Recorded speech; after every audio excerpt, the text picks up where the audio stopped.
ഇന്ന് നമ്മളെ വളരെ ഹെൽത്തി ആയിട്ട് ഇന്ന് രസം ഉണ്ടാക്കുകയാണ് കേട്ടോ. ഇത് ആഴ്ചയിൽ ഒരിക്കലെങ്കിലും ഒന്ന് കഴിച്ചു നോക്കണേ. അപ്പോൾ ഇത് ഉണ്ടാക്കാനായിട്ട് ഞാനിവിടെ ആദ്യം തന്നെ ഒരു ബീട്രൂട്ട് തൊലി കളഞ്ഞ് കഴുകിയെടുത്തിട്ടുണ്ട്. ഇത് നന്നായിട്ടൊന്ന് സ്ക്രാപ്പ് ചെയ്തെടുക്കാം നമുക്ക്. ഇത് ഈ ഒരു സ്ക്രാപ്പ് ചെയ്യുന്ന പണി മാത്രമേ ഉള്ളൂ കേട്ടോ. നന്നായിട്ട് സ്ക്രാപ്പ് ചെയ്തെടുത്തിട്ട് ഇതിൻ്റെ ജ്യൂസ് എടുക്കണം. നമ്മൾ ഈ ഗ്ലൂട്ടാത്തയോണൊക്കെ കിട്ടാൻ വേണ്ടി മരുന്നൊക്കെ എടുക്കാറില്ലേ, അതിനെക്കാട്ടിലൊക്കെ ഈസി ആയിട്ട് ഗ്ലൂട്ടാത്തയോണൊക്കെ കിട്ടുന്നത് നമുക്ക് ബീട്രൂട്ടിൽ നിന്നാണ് കേട്ടോ. ഞാൻ ബീട്രൂട്ട് മുഴുവനായിട്ട് സ്ക്രാപ്പ് ചെയ്തെടുത്തിട്ടുണ്ട്. അത് ഇത്രയും കിട്ടിയിട്ടുണ്ട്. ഇത് നമ്മൾ ഒട്ടും തന്നെ വേസ്റ്റ് ആക്കുകയൊന്നുമില്ല കേട്ടോ. എന്നിട്ട്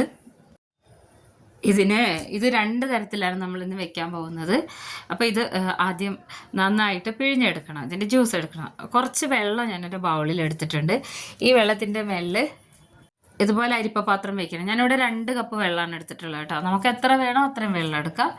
അപ്പോൾ ഇത് നമ്മൾ സ്ക്രാപ്പ് ചെയ്തെടുത്തിട്ടുള്ള ബീട്രൂട്ട് ഉണ്ടല്ലോ, ഈ അരിപ്പയിലേക്ക് വെച്ച് കൊടുക്കുക. എന്നിട്ട് ഇതിനൊന്ന് നന്നായിട്ടൊന്ന് പിഴിഞ്ഞെടുക്കുക. ഒത്തിരി ഇങ്ങനെ പിഴിഞ്ഞെടുക്കണമെന്നൊന്നുമില്ല.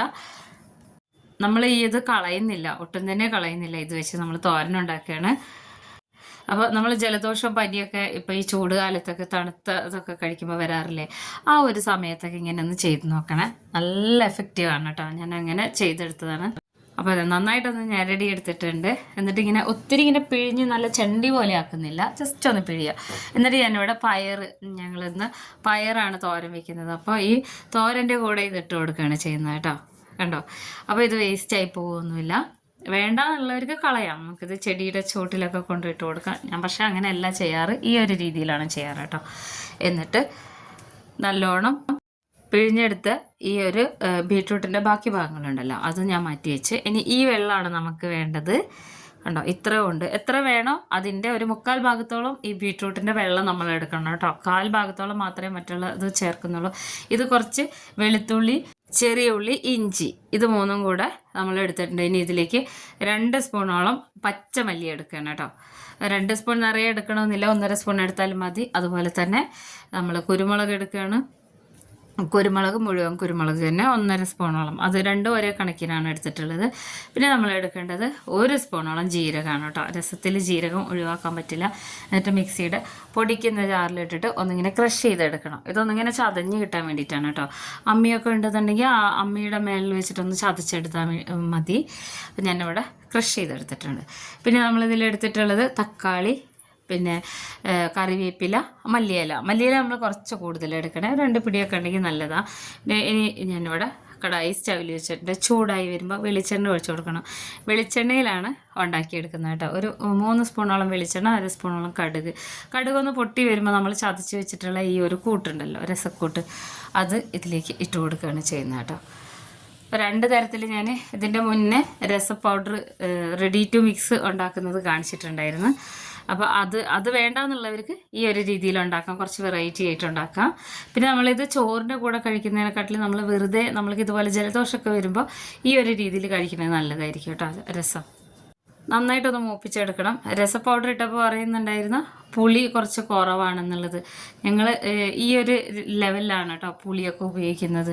അപ്പോൾ അങ്ങനെ ആവശ്യമുണ്ടെന്ന് തോന്നിക്കഴിഞ്ഞാൽ നമുക്ക് കുറച്ച് പുളി കൂടുതലിട്ട് കൊടുത്താൽ മതി. അപ്പോൾ ഇത് നന്നായിട്ടൊന്ന് ഇങ്ങനെ മൂത്ത് വന്നിട്ടുണ്ട്. 1/2 സ്പൂണോളം മഞ്ഞൾപ്പൊടി ഇനി ഇതിലേക്ക് ഇട്ട് കൊടുക്കാം. 1/2 സ്പൂണോളം കായപ്പൊടിയും കൂടെ ചേർത്ത് കൊടുത്തിട്ടുണ്ട്. ഇനി നമ്മൾ തക്കാളിയൊക്കെ അരിഞ്ഞ് വെച്ചിരുന്നില്ലേ, തക്കാളി, അതുപോലെ തന്നെ കറിവേപ്പില, ഇത് രണ്ടും ഇട്ട് കൊടുക്കണം. 2 തക്കാളിയാണ് ഞാൻ എടുത്തിട്ടുള്ളത് കേട്ടോ. 2 തണ്ട് കറിവേപ്പില എടുത്തിട്ടുണ്ട്. ഇതൊന്ന് ചെറുതായിട്ടൊന്ന് വഴറ്റിയെടുക്കണം. ഈ തക്കാളിക്ക് ഒരു പച്ചമണം ഉണ്ടല്ലോ, ഒന്ന് മാറിയാൽ മതി. നിർബന്ധമൊന്നുമില്ല, വേണമെന്നുണ്ടെങ്കിൽ നമ്മൾ ഇതെല്ലാം കൂടെ കൂട്ടി കുഴച്ച് നന്നായിട്ട് തിളപ്പിച്ചെടുത്താലും മതി. പക്ഷെ ഇങ്ങനെ ഉണ്ടാക്കുമ്പോൾ ആ മല്ലിയുടെ ഒരു പച്ചച്ചവൊക്കെ മാറിക്കിട്ടും. ഇനി ഞാനൊരു നെല്ലിക്ക വലിപ്പത്തിലുള്ള വാളംപുളി വെള്ളത്തിലിട്ട് വെച്ച് അതിൻ്റെ ജ്യൂസ് എടുത്തതാണ് കേട്ടോ. ഏതാണ്ട് 1 കപ്പോളം തന്നെയുണ്ട്. അതും കൂടെ ഇതിലേക്ക് ചേർത്ത് കൊടുക്കാം. പിന്നെ നമ്മൾ നേരത്തെ ഉണ്ടാക്കി വെച്ചിട്ടുള്ള ബീട്രൂട്ടിൻ്റെ വെള്ളമാണ് കേട്ടോ. ബീട്രൂട്ട് വെള്ളത്തിൽ ഒഴിച്ചു കൊടുക്കാം. എത്രയേ ഉള്ളൂ, ഒത്തിരി പണിയൊന്നുമില്ല. പക്ഷേ ഇത് കഴിക്കാൻ നല്ല ടേസ്റ്റാണ് കേട്ടോ. നമ്മൾ ഈ രസം വെക്കാൻ കഴിയുന്നതും ഇങ്ങനെ വെക്കാനാണെന്നുണ്ടെങ്കിൽ പച്ചമല്ലിയും അതുപോലെ മുഴുവൻ കുരുമുളകൊക്കെ എടുക്കുന്നത് നല്ലതായിരിക്കും. പ്രീമിക്സ് ഉണ്ടാക്കുന്ന പോലെയല്ല. അപ്പോൾ പൊടികളാണെങ്കിൽ കുഴപ്പമൊന്നുമില്ല, നമ്മളെ ഇഷ്ടങ്ങളാണ് കേട്ടോ. അത് ഉണ്ടാക്കുന്നവരുടെ ഇഷ്ടമാണ്. ഇനി ഇത് നന്നായിട്ടൊന്ന് തിളപ്പിച്ചെടുക്കണം കേട്ടോ. നല്ല ടേസ്റ്റ്, എനിക്ക് നല്ല ഇഷ്ടമാണ്. നല്ലോണം ഒന്ന് തിളച്ച് വരുമ്പോഴേക്കും നമ്മളിതിലേക്ക് കുറച്ചുകൂടെ ഉപ്പ് ചേർക്കുന്നുണ്ട് കേട്ടോ. ഒരു 3/4 സ്പൂണോളം ഉപ്പും പിന്നെ നമ്മൾ നേരത്തെ അരിഞ്ഞ് വെച്ചിട്ടുണ്ടായിരുന്ന മല്ലിയിലയും കൂടെ ചേർത്ത് കൊടുക്കുന്നുണ്ട്. ഇനി ഇതൊന്ന് വെട്ടി തിളയ്ക്കണം. ഈ മല്ലിയില ഒത്തിരി വെന്ത് ഇങ്ങനെ താഴ്ന്നു പോകരുത്, ഒന്ന് വാടിയാൽ മതി. ആ ഒരു പാകത്തിന് ഇതൊന്ന് നന്നായിട്ട് വെട്ടി തിളയ്ക്കണം. അപ്പോൾ ഇനി ഇതൊന്ന് തിളച്ച് വരട്ടെ. സൈഡിലൊക്കെ ഇങ്ങനെ തിളച്ച് വരുന്നുണ്ട്. അപ്പോൾ ഈ സമയത്ത് നമുക്ക് മീഡിയം ടു ഹൈ ഫ്ലെയിമിലിട്ട് കൊടുക്കാം. നല്ല മണമാണ്. നമ്മൾ കിച്ചണിലൊക്കെ ഒരു മണം ഉണ്ടാവും ഇതെല്ലാം കൂടെ ഇങ്ങനെ തിളച്ച് വരുമ്പോൾ. സാധാരണ രസം വയ്ക്കുമ്പോൾ പറയാതെ തന്നെ എല്ലാവർക്കും അറിയാമല്ലോ. അപ്പോൾ നമ്മുടെ രസം ഓൾമോസ്റ്റ് ഇവിടെ ആയിട്ടുണ്ട്. ഇത്രയേ ഉള്ളൂ കേട്ടോ. ഒന്ന് വെട്ടി തിളച്ചാൽ മതി. ഇനി നമുക്ക് സ്റ്റൗ ഓഫ് ചെയ്ത് വെച്ചിട്ട് ഇറക്കി വയ്ക്കാം. ഇത് ഒരു ചെറിയ ചൂടോട് കൂടി തന്നെ നമ്മൾ ഉപയോഗിക്കണം കേട്ടോ. ഞാൻ അടച്ച് വയ്ക്കുന്നുണ്ട്. ഒരു 10 മിനിറ്റ് കഴിഞ്ഞിട്ട് ഞാൻ കാണിച്ചു തരാവേ. നമ്മുടെ ബീറ്റ്റൂട്ട് കൊണ്ടുള്ള വളരെ ഹെൽത്തി ആയിട്ടുള്ള രസം ഇവിടെ റെഡി ആയിട്ടുണ്ട്. ഇത് നമുക്ക് ഇഷ്ടമുള്ള പോലെ കഴിക്കാം. കുട്ടികൾക്ക് മൂക്കടപ്പൊക്കെ വരില്ലേ, ആ സമയത്തൊക്കെ ഇങ്ങനെ ഉണ്ടാക്കി കൊടുത്താൽ നല്ല ആശ്വാസമാണ് കേട്ടോ. എല്ലാവരും ഉണ്ടാക്കി നോക്കണം. വീഡിയോ ഇഷ്ടപ്പെട്ടാൽ ഫോളോ ചെയ്യാനും ലൈക്ക് ചെയ്യാനും ഷെയർ ചെയ്യാനും മറന്നു പോകരുത്. വളരെ ഈസി റെസിപ്പിയാണ്.